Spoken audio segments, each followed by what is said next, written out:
Welcome back to the All Figured Out podcast. My name is Andrea Barr. I'm joined with my Yap co-host, Lauren I almost did your maiden name again. Throwback. Lauren Naderi.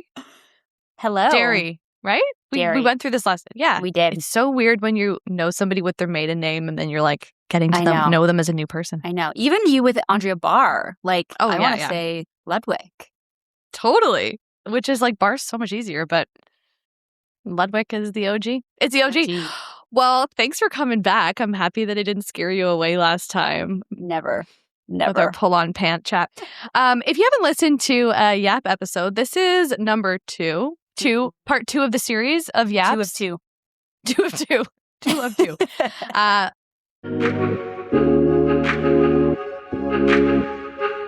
This is All Figured Out. I'm Andrea Barr. I'm a career coach for parents, a mom of two, and I absolutely believe that you can continue to grow personally and professionally while protecting family time. We're about to figure this work, life, and parenting stuff out together.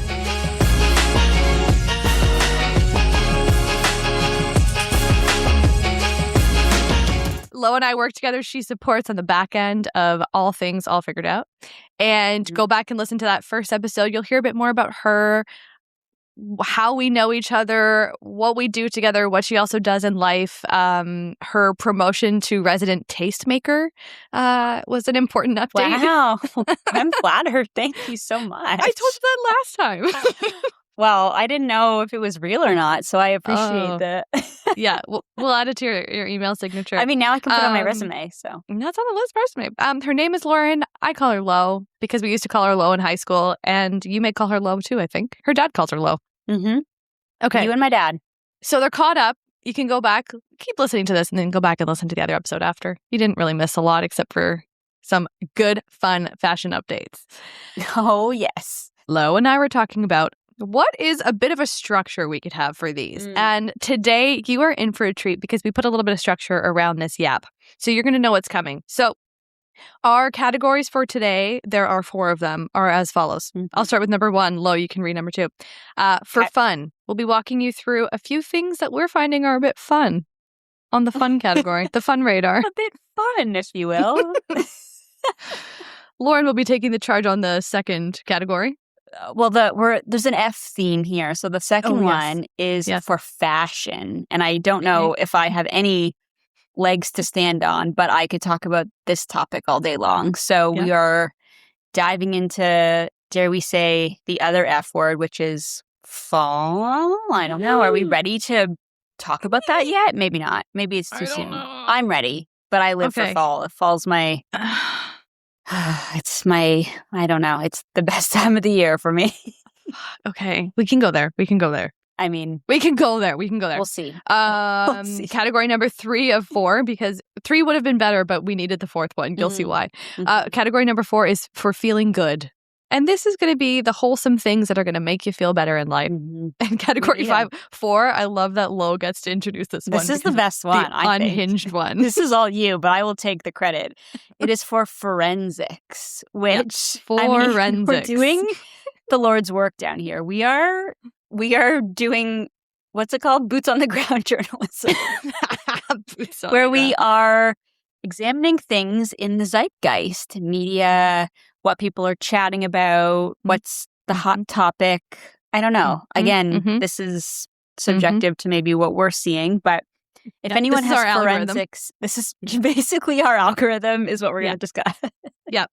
I love it. Do you know that I only actually learned the word zeitgeist probably 6 months ago, and it was on a podcast, one of my favorite Australian podcasts, because I love Australian podcasts. They're good. And they used the word all the time, and I was like, I mean, I understand because, like, given the context, I think I know what you mean, but I did have to Google it, and now I want to use it. It's a good one. I want to use it in every conversation. It doesn't get the credit it deserves, really. Zeitgeist, like who came up with that word? Where that came from? Sounds a bit German. Zeitgeist. It does. It's for sure not from here. Maybe we should forensics that. Look up the... That's our next forensics stuff. That's our next forensics. Okay. We'll make note. Okay, for fun. Kicking off with number 1. Maybe we have some like little music chimes going. Maybe we will have put that in and there was a little fun music that just happened there. Yeah. the Puerto Rico dance, Lo. Have you seen? I don't know what this is. You like briefly said this to me, and I don't know what this means. So okay, please elaborate. We're not big enough that I think we're gonna get sued, but I wonder if we can put in a little clip of the music here. And if not, it's because our podcast manager Mafe says that we're gonna get sued. But it is. I think the term is like catchy, but it's more than catchy. It is like an earworm, I think is what people call it, where it's a song that you actually cannot get out of your head. Oh, okay. So I also saw, just for context. I know where you were going with earworm. I don't know. You've lost me. Okay. I first heard the song when an Instagrammer had it on, and it wasn't the actual dance that I will be explaining. But she was like, number one, the first time you hear the song and your face is like, ugh. And it's like the second time you hear the song and you're like kind of like bopping a bit. And then it's like the third time you do the song, you're kind of like grooving to it a bit. And then the fourth time you like know all the words. It is 1000% accurate. I want to go back to that post and like shake this woman's hand. So and it's a Puerto Rican song? Okay, sorry, you're going to elaborate. No. Well, I don't think, you know what, I actually should have done some research before this to understand like where this came from. By the lyrics of the song, what I think it is somebody went to Puerto Rico and had the best time ever. And then on the plane, this is not actually the story, people. This is what it sounds like. Wait, you might have to sing it because I think I know this. I think I know. Yes. Puerto Rico. Yep. Yeah. I knew this is where you were going. I knew. Immediately was enchanted. Love that. Something. Anyway, got a voice. So good. I know exactly. My TikTok algorithm is all over that one. So our nanny said that this choreographer who came up with this dance, it's like a super famous dance studio in the States, and their choreography goes off the chain all the time, and then people will like copy it and like whatever. So this has become a TikTok dance that people are doing, except not that many people are doing it because it is so damn hard. I have, in fact, put on workout clothes, put my running shoes on, and gone into my garage in the mornings a couple of times. No, it is horrifying because it is so hard that I'm just flailing my limbs around. But it's so fun. And I want to put it on the record that I want to learn this dance by the end of the year. Okay. Wait, we're going back to like 2020 vibes, are we? With dances? Yes. Okay. I haven't seen the actual dance. I've seen the song all over TikTok. Well, exactly, because nobody can choreography. Well, they had a girl do it, a younger girl do it when she was so amazing. And then there's like these twins that do it. There's actually not that many people doing the dance. People just use the song. Again, and I'd like to say, so you'll be the fourth person. Because I think what's happening is people like me are filming it, being like, oh, I'm going to like do the dance. But then they're like, oh, wait, it's so hard. Okay, I'm going to look this up as soon as we finish. Okay. We will put the link in the show notes as well. So if anyone would like to join me on this quest, I'm supportive. I will join you from afar. Okay. Important things. This is for fun. Number 2, for fun. Lo, take it away. Well, okay, this one, you had given me these parameters, which I am obsessed with. And I thought, what do I want to do for fun? Like, I'm having a kind of a crisis where I don't actually know what I want to do for fun.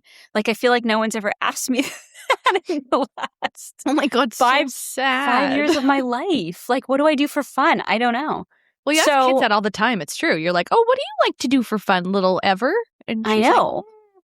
And she gets all the things to do. And I'm like, I don't know what I like to do for fun. So I actually need to report back and maybe I'll get into TikTok dances. Perfect. For real, though, a dance class would be kind of fun. I feel like to get back to that or like some kind of movement that's not just like at the gym would be sort of fun. But okay, this is sad, but the only thing that came to my mind is, okay, what would be my ideal? You're laughing because you're like, this is not what I had in mind. My ideal Saturday morning would be grabbing a hot beverage, sitting down, and reading a physical magazine, like flipping through the pages of a magazine. And I never buy them at the store. I can't remember the last time I read through one cover to cover. And I think I'm going to bring back the subscription. Like, I don't know if those still exist, and I'm assuming they must. But I think I want to get back to like a magazine subscription. This is fun for me. I love it. This is fun. I love it. No, I'm not making fun of you. I'm just laughing because like you were like, I don't have any hobbies. And then I could read on the list that we put together. Is it crazy that I want a magazine subscription again? Question mark, exclamation mark. Literally asked you the question, like, what do you think about it? I love it. My mother-in-law is a huge magazine person, but she likes to go and buy them physically at their local bookstore. She's a big supporter of the local bookstore, which I love. I appreciate that. But she has a House and Home, Canadian House and Home subscription. I love House and Home. So she gets them for the subscription for my sister-in-law and I. And when it runs out, I'm like, Sue, House and Home ran out. I got to re-up on that. And she's like, okay, another 2 years coming your way. And it is so crazy how it is a very generous gift, but it's also like it $25 for a year. For a year. When you buy one of those in the store, it's almost $10, I think. Yeah. Yes. It's so crazy. It's so crazy. I support this hobby. This is actually one of your cheaper hobbies, probably. I think it's probably my cheapest. Yeah. Shopping, not so much. Nope. Even Substack reading, I feel like, is dangerous because then I end up shopping from that. Obviously, I have a problem. But I think I'm going to bring back the subscriptions. Okay, so what would be your ideal? What would be your ideal magazine? So you know what? House and Home for sure is up there. You know what I just watched on? Was it Disney or Prime? I think it was Disney. It was like a Vogue documentary. It was like a 4 or 5 part documentary called Vogue in the 90s, I think. Cool. It was so good. And I didn't really know a lot of the backstory of like how American Vogue came to be and Anna Wintour and all the editors and like even the designers that like helped and the models and all like that whole industry. It was in the 90s and we were like too young to kind of know what was going on at that point. No. So anyways, this documentary was so interesting because it each one kind of focused on a different, I don't know, aspect and era and like designer or like chapter of Vogue's existence. And so I like can't remember the last time I read a Vogue magazine, but it's like inspired me to do 2 things. 1, order a Vogue subscription, and 2, go back and watch Sex and the City. Did you ever watch Sex and the City? Okay, like, I missed that boat. I didn't. I missed it too. Because I think we were on I think it was finishing when we were maybe like 18, 19. Yeah. So it would have been, how long did it go on for? Like 10 years? Or it was 5 like, or 10 years? Yeah. So like, I don't know, 10 seasons, upwards of 10, like so many So it would have seasons. been like inappropriate. If we were to start even halfway, it would have been like, quite wildly inappropriate. I can't handle Sarah Jessica Parker though. Okay, that's a hot take. Or no, her acting. You mean? I love like all women, but presence? Cameron Diaz and Sarah Jessica Parker are like 2 actors that I have a really hard time watching. Wow. Okay, and I'm not blondophobic. I don't know.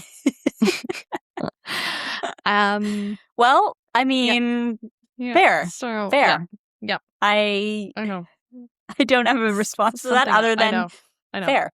You know what? I support your magazine. I support this magazine idea. Thank you. Please do keep us posted. Yeah. Oh, I will. Yeah. I will just wish you well in your magazine endeavors and ask Thank that you so come. much. Okay. Yeah. Okay. Magnolia is one that's going to be on my list too. So there's a couple like home decor ones, AD, like Architectural Digest. And anyways, I might just turn into a hoarder and have a whole living room full of magazines. I don't know. Maybe this is not going to fit my 800 square foot home lifestyle, but it's going to be my fun. Okay. Nobody can take that away from me. There ain't no fun being taken away from you. Great. Okay. Speaking of Lauren's fun, your real fun for fashion, category number 2. Updates on the pull-on situation. Now that we're midsummer, tell us what's happening in the pull-on Well, world. if you are a listener of our podcast number 1, you will know that the number 1 like item that I feel like I'm reaching for in the summer is pull-on pants, which needs a better name, I will admit. But like a drawstring or like a stretchy waist pant that kind of feels sometimes more elevated than just a jean. And sometimes it can be dressed down like a sweatpant. Like it has a lot of range, a pull-on pant. Yep. So that's been I mean, that's been my uniform the whole summer, I feel like, so far. I will admit I'm not a shorts person and I'm not a skirt person. And so I need pants that are easy breezy, you know? And so pull-on pants have been that for me. And now, I mean, to your point, and now pull-on shorts are a thing where, I mean, pull-on shorts, I guess, have always been a thing, like a short with no, like no button or no fly. So, but I mean, they're everywhere now. So Can I ask follow-up questions about the pull-on? We'll call them like pulleys? Poulet? 100% you can call them that, yes. Okay, so the poulet. When I think of it, all I see is I envision in my wardrobe as like a little try-on. Like, what would it look like for me to have a pair of these pants in my wardrobe? All I can see is wrinkles. So how are you managing wrinkles? What is your valid question. It depends on the fabric, I would say. Like, I have a couple pairs of like a cotton poplin one that does wrinkle. So sometimes I have to steam those, or I just lean into the wrinkle and like let it be kind of just a casual, you know, like summery pant. Linen, of course, is going to wrinkle. But I feel like if you do like just like a cotton pant or just I mean, I would say ultimately it would depend on the fabric, but I haven't really come across a wrinkle situation. I mean, I guess I have linen ones that do wrinkle very easily. And like I said, the cotton poplin sometimes, but I mean, I love a good steam. So like I'll just steam things out if I need to, but typically it's like, oh no. I've never had a steamer that I liked either. I feel very negative today. Wow, I'm really like you're like I'm really shutting downing. It all down. Sex in the City denied. Steamer. Sarah Jessica Parker, see you later. Denied. Cameron Diaz. Steamers. Maybe I just need to grow up. I mean, I don't steam a lot of things. I use a steamer like very seldom, but which I guess speaks to the fact that I don't often have a wrinkle issue with the pull-ons. So I would say try them. Try like a cotton one. Gap makes a good one. That's like a good dupe for like this other more viral one that's going around. But it's a good easy breezy pant. Yeah. Okay. And I think we linked everything in the last episode. We will link to the last episode. Yes, and in there, I think, was like all the Gap stuff and things like that. Okay. Thank you for your hard-hitting journalism on the poulet front. Happy to do it. Happy to do that. Someone's got to do it. Someone's got to do the hard work. Yeah. Okay. Up next. Keds. Oh. Did I read that correctly? Yeah. I know. Update us. Did you get a pair of Keds? Didn't you order Keds? Or I did not put this in here. Okay. Oh, neither did I. Put this in here. I did not. Are you kidding me? I did not. I swear. I thought you wrote, I can't believe I just ordered Keds. Was that not something? Maybe did I write that? I didn't order Keds. Oh my God. Your listeners, this is happening real time. We have a shared note on iPhone and 1,000. Wait a minute. Who ordered Keds and wrote in our notes? Well, okay.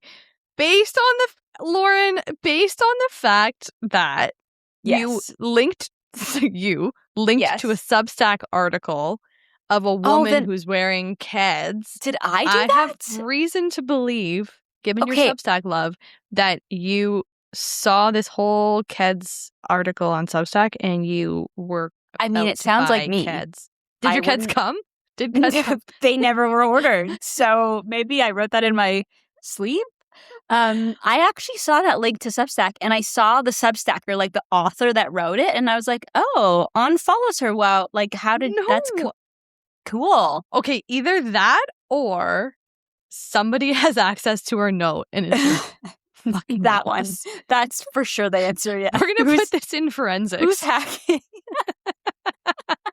This is going to get moved to the forensics category right now, and we will circle back.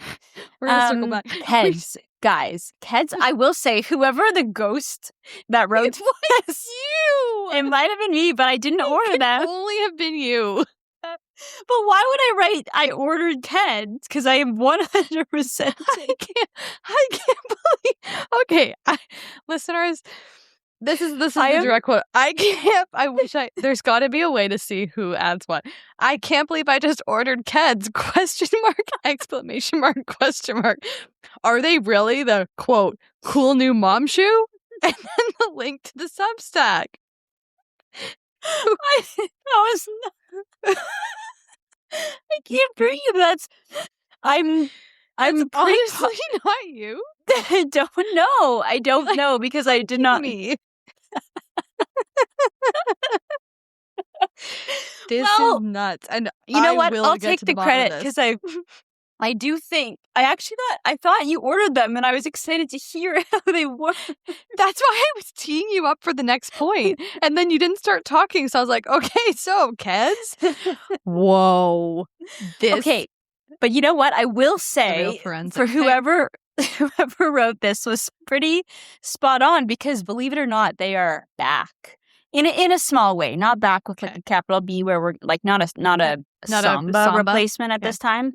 Okay. But I feel like it's early days still. It's early days. Forensic. We'll move them to forensics and we'll keep you posted on the zeitgeist of the Ked.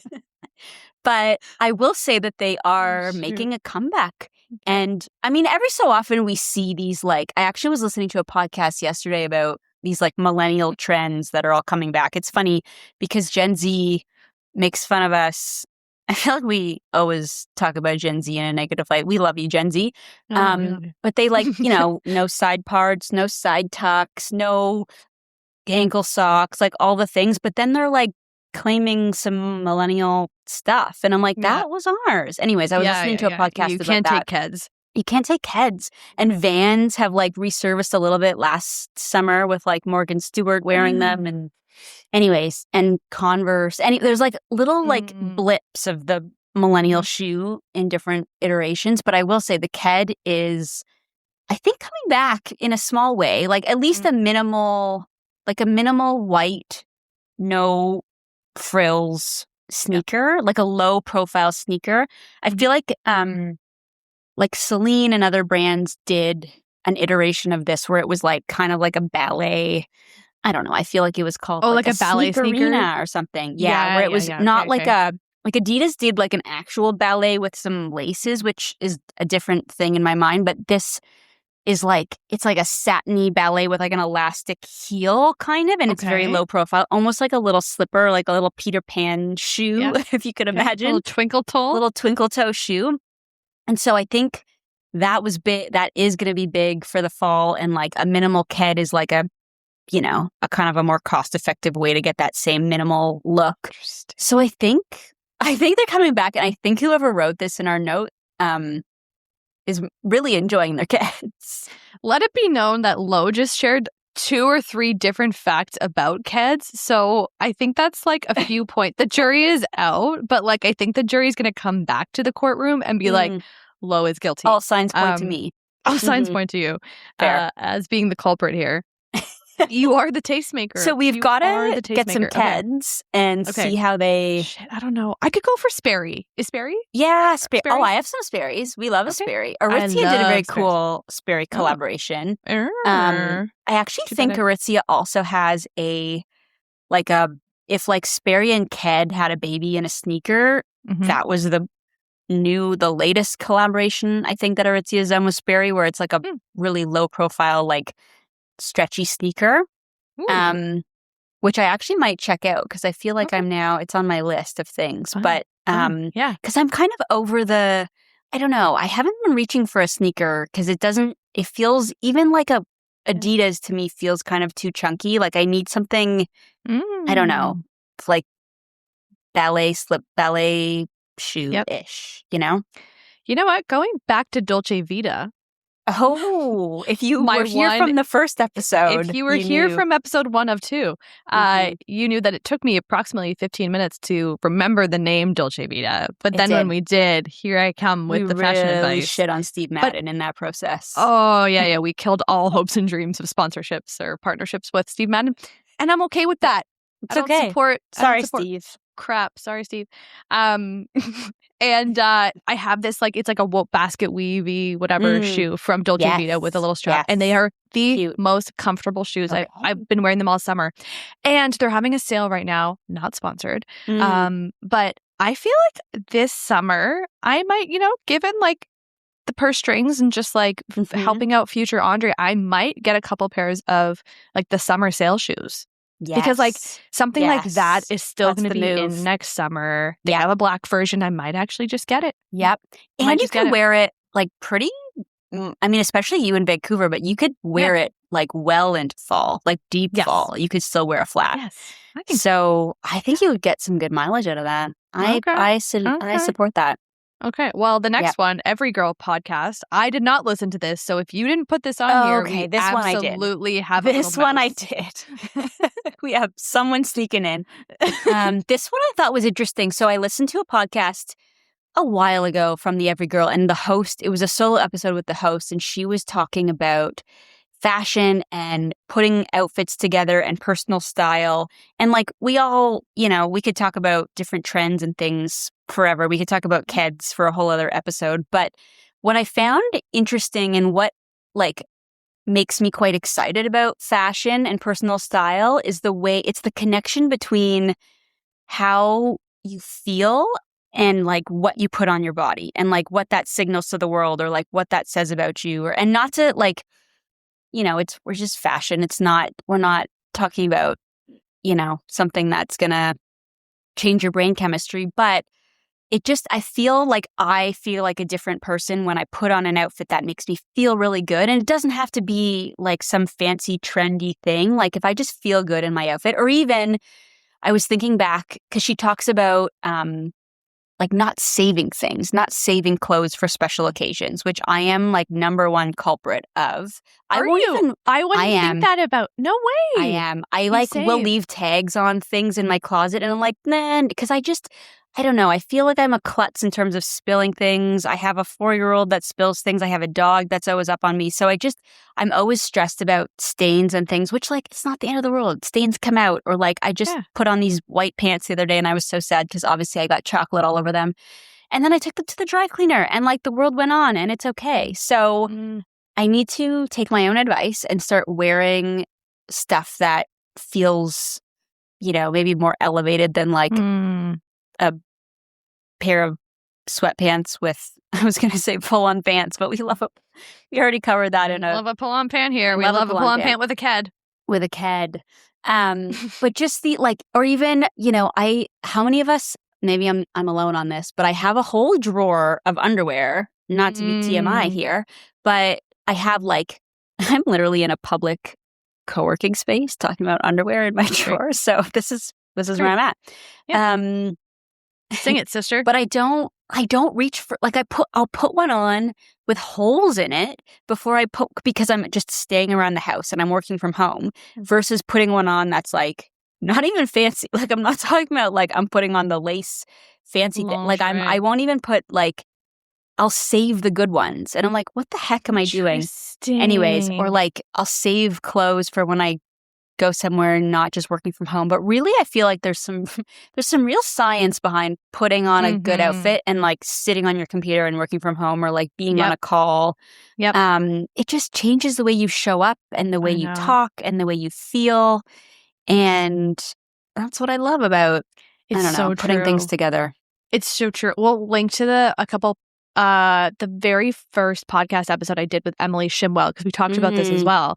And she's such a proponent of, like, she says, like, wear the damn dress. And she's like, I love that. She lives in a small logging town, Squamish, BC. If you're from there, you're nodding along. If you're not, it is like a really cute small town. It would be like a Whistler, but like it's halfway between Whistler and Vancouver. And it's like, like people are in athleisure up the wazoo. And she rocks up to her local Starbucks where she works every day. And she is wearing like a floor-length dress. And she's like, why not? And she's just gotten over like people be like, oh, where are you going? And people now just know that's just how she dresses. And she's like, I don't care. I've been with her and I've been like, oh, I need something to wear. And she's like, here, wear this. It has the tags on it. So she's like even lending out clothes that have the tags on it. Oh my gosh. She's like, it doesn't matter. Just like wear the thing. Just wear it and feel freaking good.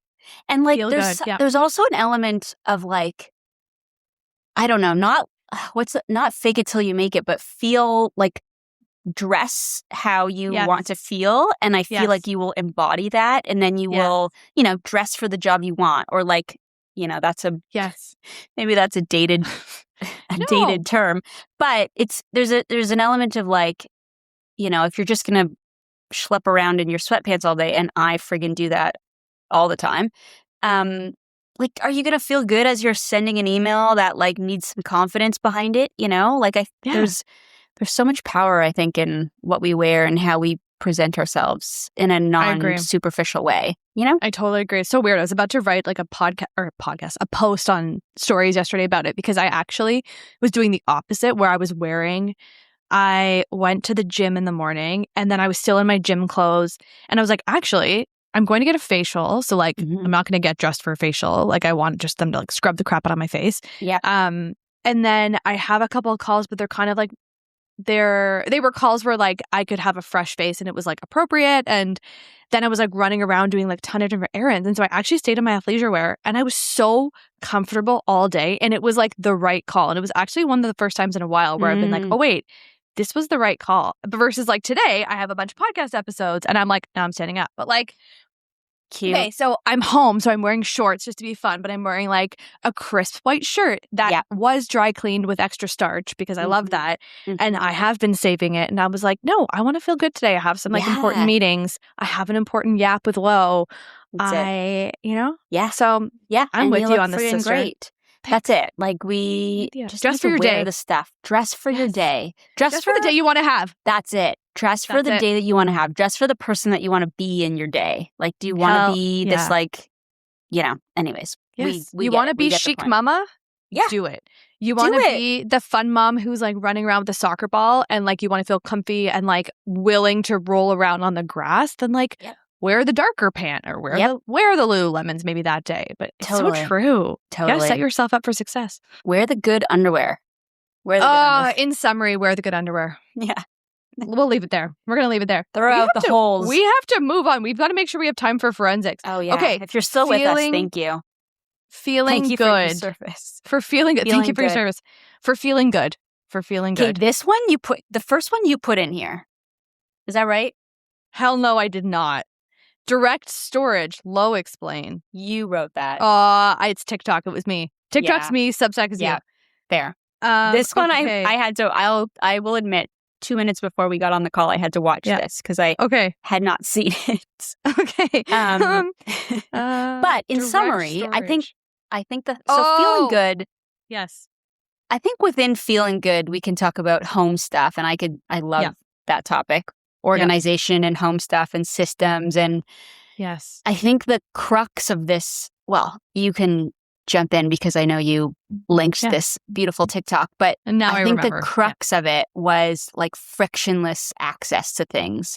So if you have, a basket by your door of shoes, like, are you fishing through 15 pairs of shoes to try to find one to run out the door? Or if you have like lidded baskets, are you trying to open those lidded baskets to try to find something below and can't so I think this creator was talking about frictionless access or like frictionless systems where it's easy and it's laid out and you don't have to rummage through things to get to what you want, which I think is key. Like I think it's so key. I live by that.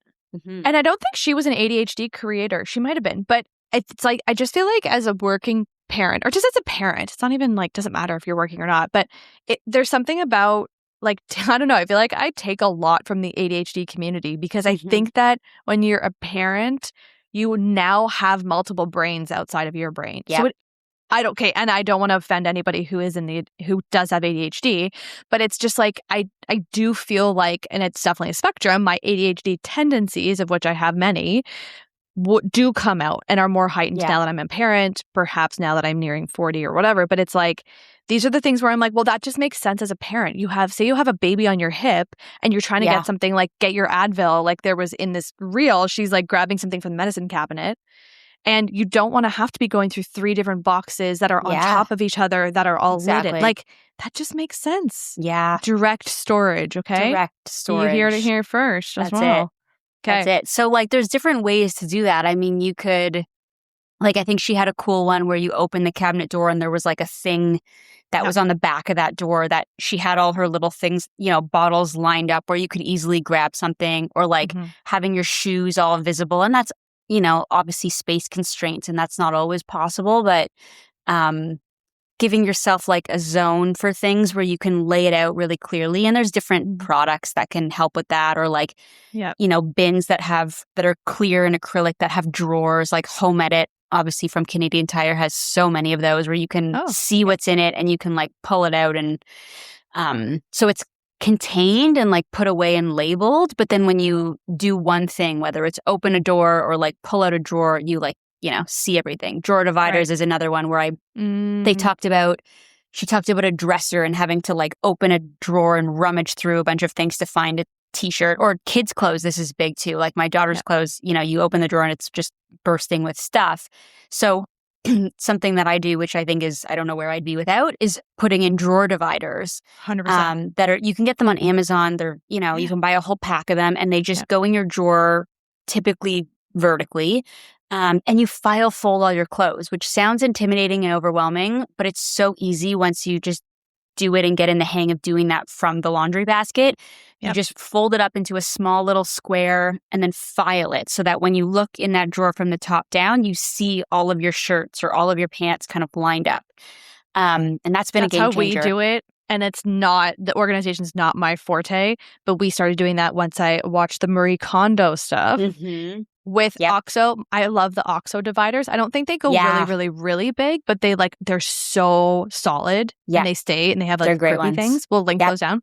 And it actually is so easy once you just start, do it the once. Then all you're doing is adding the laundry. Like you'll fold your laundry in that way too. Exactly. And it's incredible like how much your drawer divider changes. Like you can even like I'll put them in kind of in a messy format, but still file folded, and it still looks great. Like you don't, it's not like it's overwhelming or chaotic to open, just from these like little drawer dividers. I have them. I have some from Canadian Tire that are like type A or something, bamboo ones, and they're great. They're also pretty solid. So back to underwear. Yes. I have two. I don't know if this is crazy. I have two in my underwear drawer, and on the one side is my Knix underwear.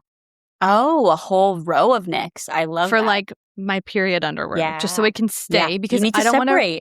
I don't want to rummage through that underwear for like most of the month when it's like I'm only accessing that at a certain time of the month. Yeah. So and then I have my like full underwear because I do have a couple pairs of those, and then all my thongs. Quite nice. And basically what you're saying then is I should do a row of my shitty underwear with holes in them, and then I should do a row of underwear that I want to feel like a boss bitch. Okay, Sorry, I'm swearing a lot here. No, you can swear.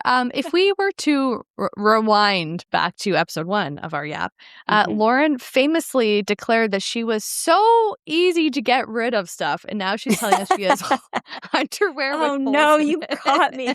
That is my underwear is the only thing. Even socks I get rid of so fast. Like if there's a hole in a sock, I will not keep it. Don't keep the other one either. I don't know what it is about underwear. Like I think because it's just like, I'm like, oh, it's this organic cotton one and it's, It's expensive. It is expensive. I don't even know if the ones that I have were. I don't even remember, but because they're so old. But I'm like, oh, I would rather, sometimes I just want an organic cotton versus like, I don't know, versus a non. So I just put them on and think, well, they're on their last legs. But anyways, organic, I should have a whole row. Yes, exactly. Oh my god. Drawer dividers for feeling good. That's what we suggest. We need to frictionless access. Yeah, frictionless access.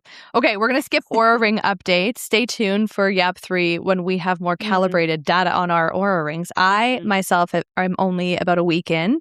And I just interviewed Courtney Thomas, whose episode will come out in a few weeks. And she famously threw her Oura Ring in the garbage because she is all about intuition. So anyways, stay tuned for a chat on that. Yeah. Actually, I'm going to admit something. I'm on my second Oura Ring. I had one maybe, I don't want to say 10 years ago, but I think I had one like the first version that ever came out. And much like Courtney, I also threw mine out / took it off and it got lost somewhere and I just resented it and I hated it. And I'm back. I'm back on the Oura train as of, I think similar to you, maybe a month. So, and we didn't even know this. We synced up. Okay, cool. We synced up our rings. Okay. That's it. Well, it's interesting because she does have a take, like a hot take on it where she was like, it was really good for a year. Anyways, I'm not going to spoil the whole episode, but she was like, it was really good for like learning a few things. But she's like, but over a year, I was like, now it's just like, now I'm just getting mad when it doesn't line up with how I'm feeling. So, well, that's exactly when then you like start to spiral and freak out about why is this number different than what it's been for the last X number. Yeah, I get that. Yeah, so interesting. And then really it was just like wasn't contacting your skin properly or something. Yeah. TBD. Okay, TBD what everyone has been waiting for. If you're still here, we thank you. You made it to forensics. You've made it to forensics. Again, in examining the zeitgeist. Just wanted to say that word again. Mm-hmm. Okay, Lo, take it away. This first one's you. Are you kidding? Okay, I'm so. You know what, listeners? I will be reviewing the notes a little more. This one I have no idea. Like I haven't even watched this TikTok. Okay. For context, this is kind of fun. We add things to the note over the weeks. So like ever since we did this, we've been adding. So that way, anytime we think of something we want to share with you all. Clearly it's a flawed system. It's a really flawed system. We should probably like go through each point beforehand. We have to sign our initials or something. But you know what? Maybe this is like fun and cute and we'll look back at this episode in like 2 years and be like, oh, the note cringy was that. Wow. So cringy. Okay. This was interesting. So there was a TikToker who was talking about how she did not breastfeed her baby. And she did it because it never felt good for her. It caused her stress. And she, quote, didn't want to. And I just loved that. And I feel like I keep seeing stuff like this come up. Maybe, I don't know. Maybe now I'm like looking for it. But I just love the like, and I've gotten very like, I don't know, philosophical about things that we do because we feel like we have to or we should. And I know should is a big one that we always explore, but it's like, who said the kitchen has to be absolutely spotless before going to bed? Yeah. Like recently we did something crazy and we loaded up the dishwasher, turned it on, it was full. And then there was a bunch of like a couple plates that we rinsed and everything and put them beside the sink. And instead of like hand washing them, we just like left them for the morning. But why? Because I grew up in a house where it was like pretty like there was 4 of us to do the dishes too. There's 4 siblings. So it's like there was a lot of help to get dishes done. But like we did have to like clear out the sink, like dry and put away the dishes before going there was to always, bed. Why? I'm totally with you. There was always that like the kitchen's closed, like, you know, where it was, you know, everything's clean and wiped and spotless. And Yes. I just feel like there's these things that were always done in a certain way. And And I like that. I like the idea of challenging. And I applaud this TikToker for sharing that because I feel like that's quite a that could be a controversial, bold thing to say. And I am fully in support of what she shared, but also, you know, I think there's many commenters that might have an opinion about that. But I get it. Oh my gosh, breastfeeding was not to derail forensics. But I mean, if you feel strongly about not wanting to, I do not blame you at all. So it's a lot. Or like even the like, I kept like pumping so much with my first, like with Addie, like once my milk was starting to slow and I wanted more freedom, I started pumping. I would never do that again. Like pumping is the worst. It is. I pumped. I don't know if I've ever shared this with you. I had a lot of trouble with ever latching and actually getting any milk. And we went to all these different lactation consultants and we got her tongue tie snipped, which like I don't even think that did anything or was any cause of anything. So I kind of regret that. But just wasn't working. And so I made the decision to exclusively pump like a psychopath for a year. 1 year. 1 year straight. And I probably, in the beginning, at least for the first 6 months, I would say, I probably was hooked up to a pumping machine for maybe 7 hours, like 6 hours a day, which is like a job, basically. Because it took me, especially, I mean, the flow ebbed and flowed, but I would have to sometimes sit there for like 40 minutes to get like, you know, the right amount of ounces or whatever. And gosh, it was like, and then it tapered off where towards, the 9-month on mark, it would be like quick. And then we started to supplement a little bit. But it was a year of, and I was like I was like, all right, hook me up. And now that sound of a pump that haunts me. Yeah. Would you do anything like if there's someone listening who's maybe going through this right now or has a friend they're going to send this episode to and they're like, okay, maybe you need to hear somebody else talk about this. Like, would you do, not that you have any regrets, but would you do anything differently, say, if you were to have a round 2?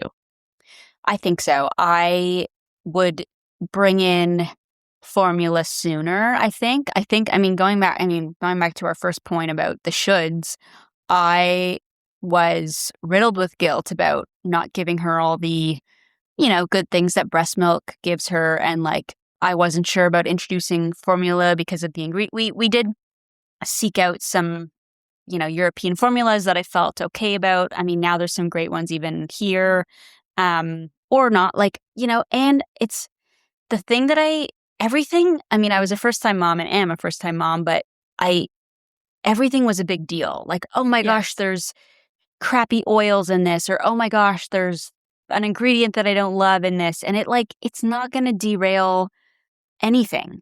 Like it really, so I think if I were to do it again, I would bring in some combo feeding much earlier, just for my own mental state, because I was just a mess. And it just became this like chore and resentment. And anyways, it just was not good for anybody. So there are so many benefits to it, but there's also benefits to just being a mentally strong mom with a fed kid, So I think there's whatever way you do it. Not the detriment of your mental health. Yes, exactly. Yeah. Exactly. And it's so sad. Like, it's so crazy that it was 4 years ago. And like, that was a story that you lived through. And so many of my friends who are moms, that was their story too. Yeah. And it's like, but what? Like, when you're going to the pediatrician or the doctor, and maybe you wouldn't have changed anything if they said anything, but like, why wasn't anyone kind of like, hey, let me tell you some stuff? I don't know. You know what I mean? Like sharing an alternate opinion versus like all you hear is like breast is best. Oh, we could talk about this for. I know. We really could. For but it's ages. It's a big one. And if you're listening and in the thick of it right now, oh my God, any decision you make is the right one. Yep. And it's nothing you do, at that age is going to do anything in the long run. And if you, even if you're thinking about their little guts or their little developmental processes, like, then give them some things to help support that and feel good about that. Like if you, I was so worried about her gut and this and that, but like then freaking do some gut supportive things and nourishing, other things, age appropriate things, and feel okay about it and like just give them all the other support that you can. So anyways, 100%. I agree. Well, thanks for sharing. I feel like it's very relatable. Yes. And I feel like breastfeeding trauma, like just like people like relive it, like you said, like I actually think that's a thing. It's got to be a thing for some 100%, people. 100%. Yep. Because that's that's a lot of time. I'm sure there's a common, I'd be interested to know how many moms like decide to not breastfeed the second child because they've done that once and they're like, I'm not going through that again. And I understand where my boundary is. Yeah. But if you're in that, you got this. You got this. Make the right call for yourself. Yeah, exactly. Okay. And then finally, please tell me this is not me. Phia's scandal. Oh yeah. I don't know if we PHIA. So this is something. Is it a health app? No, this is a company that was started by Bill Gates' daughter, Phoebe Gates. Have you heard of this? Okay, yep. I know everything about it. I downloaded the app and it didn't work for me. Yeah, and then I saw. Okay, explain. I deleted it. Or sorry, I downloaded it a long time ago when I first heard them talk on a podcast, and then I instantly deleted it because it just rubbed me the wrong way. Yep. So it is and I only bring this up because it's like kind of just, I don't know, it's an interesting case study. It's an interesting case study and it's an interesting topic in the world of like influencing and social media, and affiliate links. But essentially Phia is this, it's called, or it's spelled PHIA, and it's this, I don't know what, it's like not an app, but something that you download, and it basically puts a browser extension into your browser. Remember like way back there was like Honey or whatever that was? It was like there were different apps that gave you coupons or like the best deals. And so Phia is that for fashion things. And so the premise of it is put this browser extension in your browser and, you're looking for pull-on pants from Lisette that are $600. Well, here's, 5 websites that have them either on sale or secondhand or like a better price than what you're currently looking at them for. So it's an interesting premise. I downloaded it and I maybe a year ago, and I just thought this is not. It also maybe changes things that were in Canada. Like maybe we weren't served the same experience as the U.S. market. But what's interesting is they've been really in the news in the last couple of weeks because there's been some fraudulent activity going on over there. Do you know about this? All the stuff I didn't know the fraud part. I thought that they were closing shop and that was it, but I never actually investigated the story. What happened. I should know all the details of this before I write it in our shared note. But there's a journalist that basically cracked the code and figured out what was going on behind the scenes. And what was happening is they were doing something called cookie stuffing, which was when someone downloaded their extension into their browser, they basically were taking credit for all these other affiliate sales that were happening, even if Phia didn't drive them to that website. And so, if you, for example, said, here are my favorite pull-on pants, and it was an affiliate link to Gap, if that person had the Phia extension downloaded, Phia would, maybe this is a simplified example, but Phia would essentially take that affiliate commission, and it was fraudulent. It was essentially they were collecting all of this revenue that wasn't their revenue, that they were taking from creators that are basically building their livelihood from affiliate links. That's crazy. Crazy. And then there was another Substack rabbit hole I was going down where there was another person investigating into some weird stuff they were doing on ShopMy, where they had a ShopMy account, and then was all this revenue that they were making from ShopMy. But what was weird and fishy was that it wasn't like they had a newsletter or a social platform or something where they were linking things, but yet they were having millions of dollars in revenue from, Shop My links. And so everyone's like, where are these links coming from? Like, who's clicking on these links? Because there's no email, there's no newsletter, there's no, that's not how their platform works. And so there's some other weird sort of fishiness going on in that regard. But yeah, it's a hot topic, and it opens this can of worms about affiliate links and fraudulent activity and, creators obviously making their living from doing this and then having it's a hot topic and it's crazy. Whoa. That's insanity. The first one with the cookies, I was like, oh my gosh, ever the optimist. But I was like, oh, could the cookie stuffing have been happening without them really realizing it and then being like, oh, that's nice. I don't know. It's interesting. The second one is because that was actually their defense, which their defense was like, oh, we didn't know that was happening. And someone else or maybe it was the guy that broke the story, but was digging into yes, you obviously did because this has been happening since the last update in XYZ. And so there was evidence to support that they did it intentionally, but and you'd look to see where the money's coming from. If all of a sudden you're getting all this extra, wouldn't you see why? It's interesting though, because it's a company that's been backed by so many celebrities, everybody. Kris Jenner, Kim Kardashian, all these people that have backed this company as they were, I guess, in seeding phase and startup phase. And anyways, it's wild. So we'll see. And you can only really use the name Bill Gates' daughter. You can use that once and then you've got to build your credibility in order to use it again. But now you worry. And I remember the things that I was reading or seeing about it was just well, crap. Another one of these all women have to be martyrs and all women have to be trailblazers and be the ethical warriors or whatever. And so it was great. Are they doing harm to the women creators and the women business owners who are looking for funding? Because now which I think is a bit of a stretch.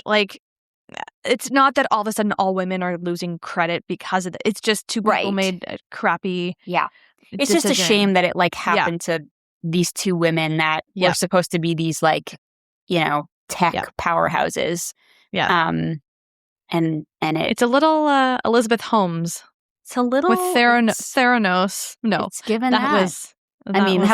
That was a bigger. That was nuts. Yeah, I was talking about that recently with someone, and they had never heard of it, and I was like, "Oh, geez, isn't there a document? Isn't there like a movie about it, or a documentary? Biopic. Biopic. That's what I was looking for. With all the actors you would know, that it was so good. I should watch that actually. Yeah. Oh, it was so good. They did a really good job. Yeah, it's really good. Mm. It's so crazy. It's so crazy. Well, friends, I think that's all we have time for today. That was forensics. Forensics. I love ending on forensics. Lo, what do you feel like figuring out this week until next time? That's a good one. Honestly, again, I'll end this the way I started it, but coming out of the last couple hours with, a 4-year-old having meltdowns, like I think I'm figuring out how to keep my cool and regulate myself as I'm trying to regulate someone else. And I've been trying to do that for 4 years, but and I'm getting better at it slowly, but to not let those types of things sort of derail my whole evening, because they very easily do sometimes. So figuring out just that, which is just not going to happen in a week. But and then what else am I figuring out? We didn't talk about fall fashion, but I'm also figuring out how to start preparing for that mentally, which I'm kind of already there mentally, but and I won't say that too loudly because I think I'll get you'll get smacked. I'm actually happy we didn't go there, but I have put it on the notes app, the dreaded notes app. Put an AB next to that, because you're going to come out and say that was the me fall one. fashion was you. I know. LS. You're not LS. You're ND. Jesus. Okay. What are you figuring out? You've got it. What I'm figuring out. I'm figuring out stepping into a position of business ownership versus being a practitioner. And it's been really fun. So like I am a career coach for parents, and it's very much like a massage therapist vibe, although more expensive and like more involved perhaps emotionally, but right. But I was selling like a service, yes, and I am selling a service still, so hire me. But now I'm stepping back and I'm selling an entity, like this. I'm selling this brand almost, and so I've had some wicked conversations this week with possible partners to come on, like to partner on the podcast. So whether they're sponsoring the episode or we're collaborating, or they're partnering at the Breakfast Club or something like that.